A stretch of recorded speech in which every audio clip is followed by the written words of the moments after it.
I like that she introduces me like that, but I feel like she did not impress you enough. So let me reintroduce myself to you guys. What you have in front of you is a man with 2 HBO specials, 1 Showtime special, and 2 Comedy Central highlights. All recorded on my DVR at home, and I can't wait to get there to watch them. Now, you don't know who the heck I am. I'm going to tell you, though. Guys, I'm one of the veterans of comedy. That simply means I'm a comedian who happens to be a veteran. And I'm a very special type of veteran. The type of veteran that believes the word veteran should never be abbreviated to the word vet. You see, vet can mean so many different things. It can mean prior service member. It can mean animal doctor. It can mean Corvette. It can even mean a person who has a lot of experience in their profession. Now, my father-in-law, he was in the service. So was his dog. So in theory, I, as a vet, could help a vet, take his vet to the vet in a vet. Like a vet! You guys are looking at me like, how did I get on the stage? I'll tell you, I was vetted. Guys, I'm up from San Angelo, Texas. Like most military people that live there, I'm not from there. I'm a transplant. So when I go home for the holidays, I really have to go somewhere. And I go all the way back to a place called Cooter, Missouri. Yeah, I said Cooter. It's a nice place in a backwoodsy, rednecky sort of way. Now, anytime I go home, me and my family, we take a trip over to the department store. The only department store in Cooter. And when I say department store, I mean the Dollar General.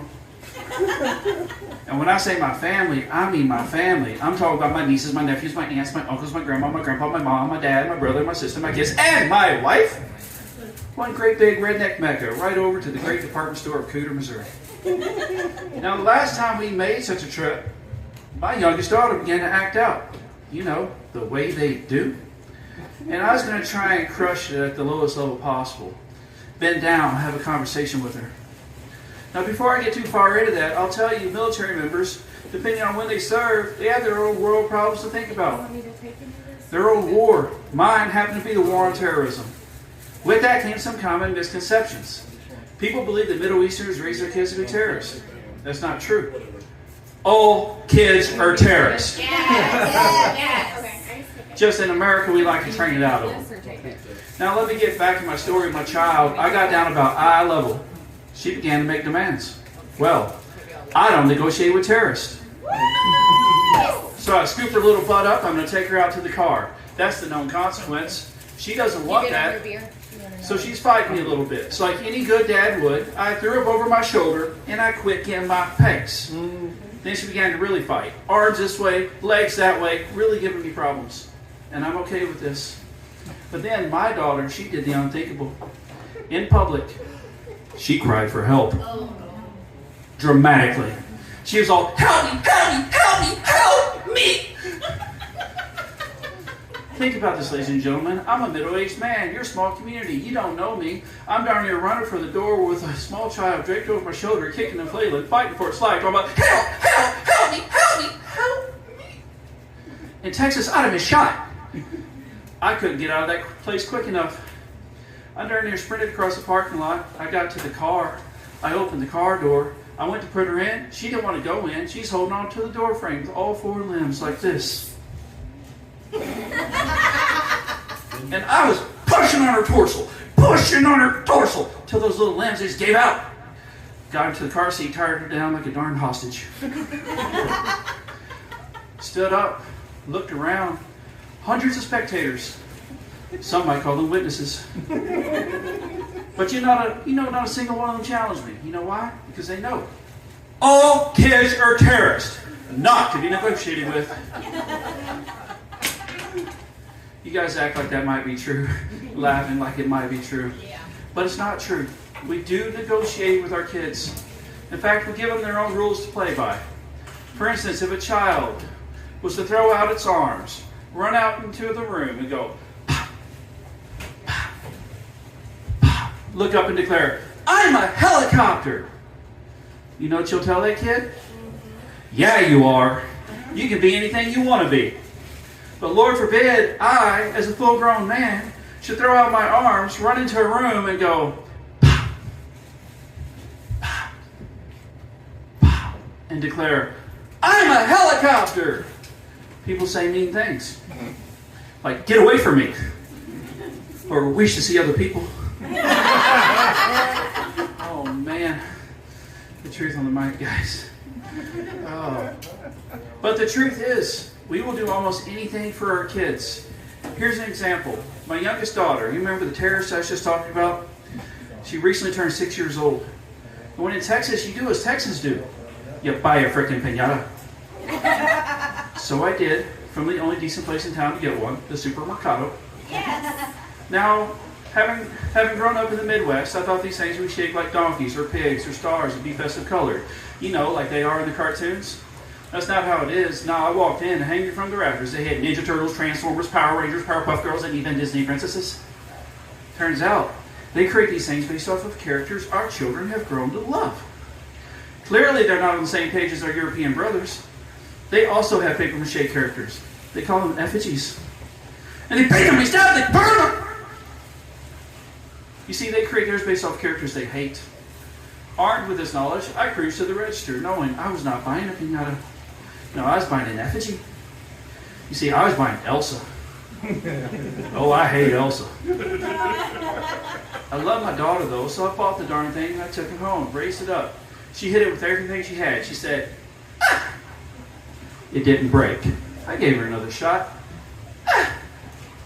It's okay. You can smile, smirk, giggle, or even laugh because you know that that's the sound that a 6-year-old little girl makes when they hit a piñata. Not my son, though. No. 15 years old. He brought the heat. He brought the hate. He was all, boom, boom, boom, boom, boom. And I guess I was getting into it because I was all, hit her again, son. Hit her again, son. Hit her. And I could feel all the parents' eyes shift towards me. I realized I was conveying a horrible message. So I started backpedaling as quickly as I could. I was all, let it go, son! Let it go, son! Let it go, son! Let it go!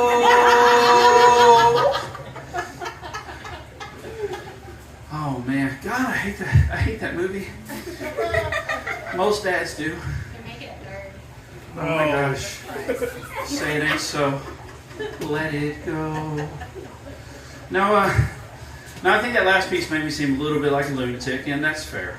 So I want to try and take the attention off me, and I want to put it on you. We're going to do a status check, single versus married. If you're single, show me where you're at. Get loud. Yeah. All right, cool. Then this place is about to blow up. Make some noise if you're married. Is that the same person? Swingers. Now, y'all act like I didn't notice. There's 2 people that didn't say anything in the room. I won't call them out. But some people don't care to say. I'll say, though, I am married. Going on 13 years. Happily so. But in that time, I learned a thing or two. For instance, did you know that married people have different nicknames than single people? You see, I'm not sweetie. I'm not honey. I'm not baby. I'm not bae. Now, my wife, she calls me somebody. It's nice. Of course, she never says it directly to me. She'll walk into an empty room and declare, somebody should mow the lawn. Or somebody should do the dishes. Or maybe somebody should go change that baby's diaper. And I do. And I like to believe it's because I love her. But it might be more true to say that I'm afraid. No, she loves me and I love her back. At least more times than not. There are those times when she's driving. That's a hard not. You see, anytime she's behind the wheel, it's like she's angry. It's like she has constant road rage. You guys get road rage? Of course you do. You don't have to admit it. We all do. But I recently learned something about myself. I'm pretty tolerant of other drivers. What gets under my skin, what gives me road rage, are the other people in my own car. They make me say things like, don't let me come back there! Or I will turn this car around. Of course, my go-to at the moment is, I'll wreck this car right now and end it all! They don't let me drive the church van anymore.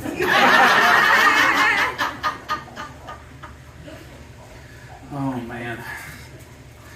No, the truth is, I really do. I love my wife so much. But you know, spouses, they can be pretty demanding. For instance, a while back, my wife asked me if I would care to learn a second language with her. I told her, heck no. Sounded like a lot of work. 3 days later, she asked me again, and I knew it was going to be a thing. So I told her, yeah. Would you believe that she let me pick the language? So I chose something that would be completely viable to me here in Texas. I chose Italian. Okay, so not very viable at all, but I worked real hard at it for about a week. It was as tough as I thought it would be, so I quit. But before I did, I took a test. The test that told me I was actually 1.9% fluent in Italian. I'll say that qualifies me to teach you a thing or two, to give you some words. You guys want to learn some Italian? Yeah. Oh, here we go. Teacher table's with me. Figaro, Figaro, Figaro, Figaro, Figaro, Figaro.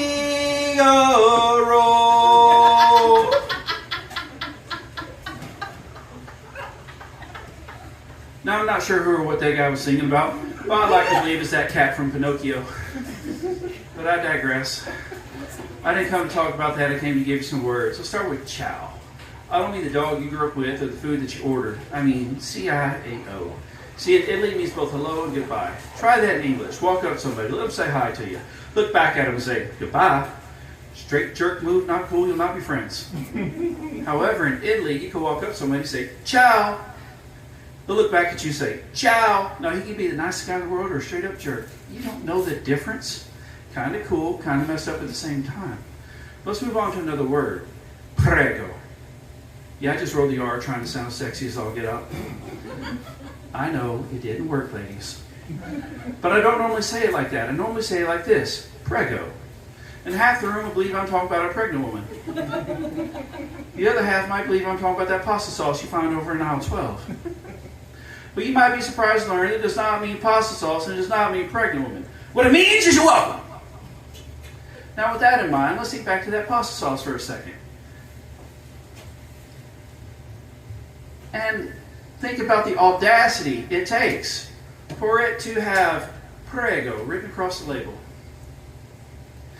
Oh man, so much swag. But you know, I do like that level of swag. So much so that I let it inspire my own tattoo right across my chest. Prego. That way when I'm frolicking on the beach, I mean walking very manly with my shirt off. But anybody that says eyes on me will know that my body welcomes their gaze. However, it's possible they don't see the same sexy beast of a man that I see in the mirror every day. They may see my pale, flat chest, slightly swollen gut, read my tattoo, and think, yep, prego. Definitely prego. The truth, guys. Now, I did learn something during the 1 week that I worked so hard at the Italian language. It is a seductive, cool language. But then upon further review, most languages sound pretty amazing when you compare them to English. A lot of Americans don't want to hear that. So let me offer you something to compare it to. I'm going to reach about 30 years into the past to reference an animated feature. Take a song from it, bring it to the present, put it on this mic so I can sing this to you in English. Tell me if you've ever heard this before. Here comes a lion, father. Yes, it's a lion. Ever heard that? No, because it's freaking lame. Let's back it up and play it in Zulu.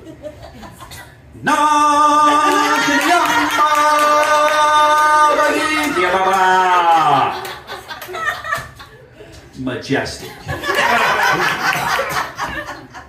But if you need more proof, look to our youth. They try and spice up the English language all the time. They take our words and turn them into acronyms, or they'll take a word and truncate it in some way. But they'll take a word that used to mean this and make it now mean this, and I pick up on it. Then I go home and I practice on my daughter, my 17-year-old daughter. I tell her, your eyebrows are on fleek. That means they look good. No cap. That means I'm not lying. She thinks I'm OD, which means I'm overdoing it. I should change my drip, which means stop, Dad. Then she hits me with another word, cringe, because that's what I am. And I get it. But I don't care how she feels because I think that she is lit. And lit is my favorite of the words that the young people use. You see, I'm old enough to have seen its entire evolution. When I was a kid, it was legitimate. And then it was legit. And then it was too legit to quit. Now the kids say lit. For half a second, they throw the word litty. Nobody liked that, so they went back to lit. And I'm glad they did. You see, compared to litty, I think that lit sounds pretty darn legit. I'd even say it's too legit to quit. Sounds legitimate to me. Work it here, guys. Woo! Man. Another group of people that aren't fascinated with the English language would be wine connoisseurs. We got wine drinkers in the house? Woo! Woo! All right. A lot of people are not, so I'm going to educate you. You guys probably already know. But they say some seductive, cool words. They say things like Gewürztraminer, Sauvignon Blanc, Pinot Grigio, Sangria. All of these are cool, seductive words. None of them are English. But they do have one on reserve for us. It's not cool, not seductive. In fact, it's kind of cartoony. It's oaky. Now, if you don't know what an oaky is, an oaky is a wine that's aged in an oak barrel. Now, a fine oaky is a wine I'd care to taste. An okie dokie oaky is a wine I could buy by the case. A person who lives in Oklahoma is also known as an oaky. And I tell you that because I want you to know that I could have an okie dokie oaky with an okie dokie oaky, and that'd be okie dokie by me. Still here, guys. Oh, man. Now, the Crawford House, we are word nerds. And as much as I like to use the kids' lingo, my kids like to use my lingo, particularly the things where the words are spelled the same backward as they are forward. You know, palindromes. Things like mom, dad, race car, taco cat. Oh man, taco cat used to be our favorite. But we have a new favorite. It's a whole phrase. I think it's the longest palindrome out there, really. It's, go hang a salami, I'm a lasagna hog. What? That's right, I'll repeat myself. Go hang a salami, I'm a lasagna hog. Alright, I too am somewhat of an instructor or a teacher, so I want to teach you that. And if you guys want to play along, that'd be more awesome, because then she'll want to play along more. You ready? I'm going to say one word at a time, and I want you to repeat it to me, because this word really resonated with my family, and I want it to stick with you. So, play my game, guys. You ready? Ready. Here we go. Go. Go. Hang. Hang. A. Salami. Salami. I'm a Lasagna. hog. Hog. Now, I'm going to count to 3. We're going to run it all together. Here we go. You got it? 1, 2, 3. Go hang a salami. I'm a lasagna hog. That's awesome. You guys are looking at me right now with a different palindrome in mind. You're thinking, wow. And in fact, backwards that is wow. Flip it upside down, it's mom. Yours. No, we've always been real word nerds at the Crawford House. And I'm going to tell you, it started with me, man, because when I have the same word my entire life that is my favorite. It's the most complicated one that I could say when I was 5. Turns out it's still the most complicated one I can say at 46. And I want to share it with you because it evidently has sat well with me. And I think everyone in this room probably knows it. Maybe not you, but we're going to teach you, okay? I want everyone else to blow this up because I want her to know that Mary Poppins is where it's at. Here we go. That's where it's popping. All right, here we go. Supercalifragilisticexpialidocious. You've never seen that? Oh man, we'll help you out. No, that was beautiful. And it gave me goosebumps. Made the hair stand up on my arms. And I'm going to tell you, I don't even have a joke that goes with that. I just wanted you to feel that joy in your heart. Thank you. You're welcome. Now, guys, at this point in the show, I know that you guys, well, probably a long time ago, you guys realize that I am a weird dude. I'm not your normal comic. In fact, if you ask most comics who their influences are, they say the same Mount Rushmore of comedians. They say things like Richard Pryor, Eddie Murphy, George Carlin, Robin Williams. And those are the greats. I can't debate that. But when I was a young man growing up watching comedy, my parents made responsible freaking decisions. I couldn't watch those dirty old men. I had to watch people who could make weird noises and sound like cartoons. They call them impressionists. They left an impression on me, and I want to leave one on you. So we'll start with this. You ready? Ho! Ho! Oh! You're looking at me like you didn't grow up with Mickey Mouse. As if you guys haven't made this exact noise 100 times in your life. It's okay. It's fun. So much so that we're going to do it together. I'm going to hit you with a giggle. I'm going to say, ho! And I want everyone in the room, especially you, to hit me with a Can you do that? All right, here we go. Oh, boy. You can do better. Here we go. One more time. Don't let her do it by herself. That's weird. It's for the children, for the child. Oh, boy. Also for the mat, or the child. No, that was really good, man. I want to tell you that your ability to do that means that you have a special power. The power to end any domestic dispute almost instantaneously. I mean, the first person to laugh loses. That's how we play at my house. Isn't that how you do it? So, the next time you're in a heated argument, a back and forth, hit your significant other with one of these. Oh, shut the heck up!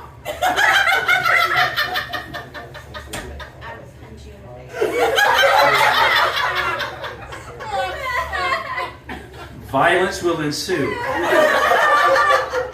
But here's the deal: is if she laughs, you win. But if she doesn't laugh, she's going to come back at you very, very aggressively, and she'll probably say something to the effect of, oh, "You're just like your father."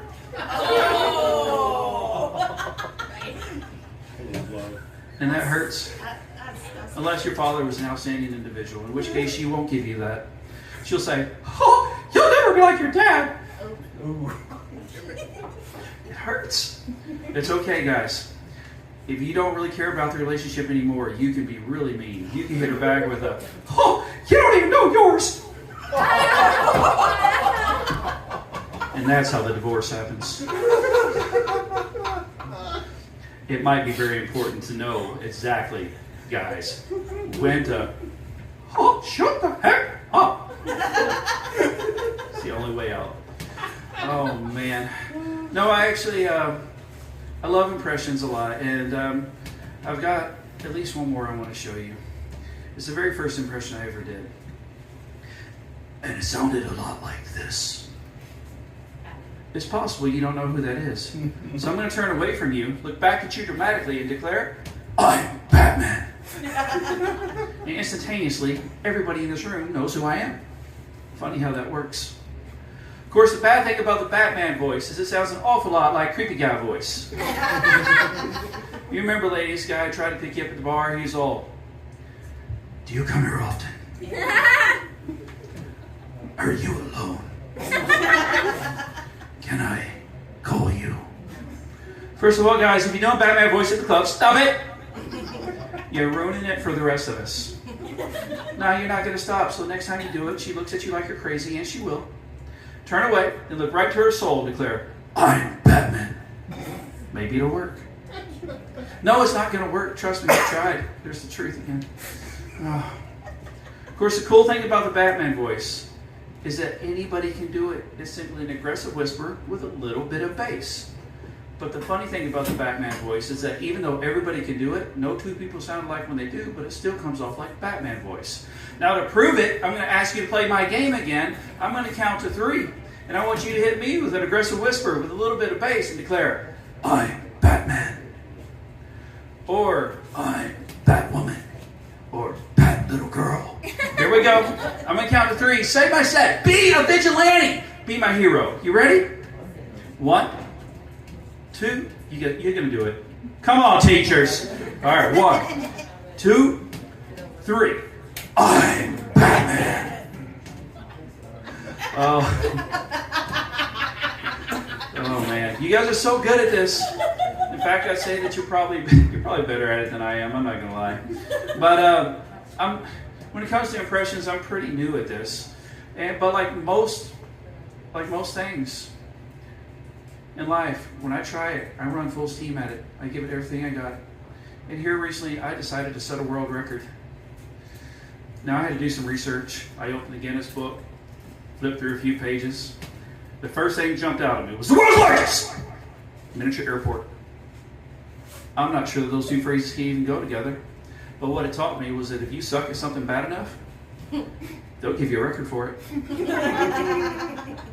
So I decided to be the world's loudest mime. You see, it's funny because mimes don't normally say things. Check it out. I am in a box. I am pulling a rope. World's loudest mime, y'all. Please. Woo! Thank you. I appreciate that. Now, before I get out of here, I want to make sure that I give you jokes that you can tell your kids. So we're going to go back to the palindrome thing for a second, because this is awesome. I don't know if you know this, but poop spelled backwards is poop. Ain't that some crap? On a similar note, toot spelled backwards is toot. Ain't that a gas? And I know that those jokes are corny. In fact, a lot of what I do is corny. But I also wrote the most corny series of jokes known to man. I'd like to share them with you. Would you like to hear them? All right, thank you so much. Here we go. Because you got to understand, a lot of my jokes are inspired by things that are in the news and what I find in the world. Now, I recently found that Mexico has a real issue with the GMO in American corn. You might say they have a real corn beef with us. I've been thinking about this a lot, really corn milling it over. I think the price is going to go up. You're going to need more cornbread. You can take stock in that. I know these jokes are corny, but if you like them, you might be into cornography. They have a site for that. It's called Cornhub. Now, I'm not sure what the real issue is. I think our corn is amazing. I'd even say it's outstanding in its field. Now, when it comes to telling corny jokes, I'm pretty high ranked in that department. My friends, they call me Colonel.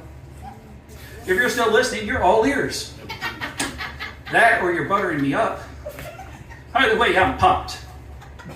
No, I'm not. I'm a regular cornucopia of corny jokes. Oh, man. I know this is a nightmare for you, but for me, it's a field of dreams. You see, I'm one of the original Children of the Corn. What do you think my favorite band name is? Corn. No, it's Oasis, but I like where your mind's at. Guys, I am a real cornball, and I'm living high on the cob. And my name is Chris Crawford, and I thank you so much for your laughs.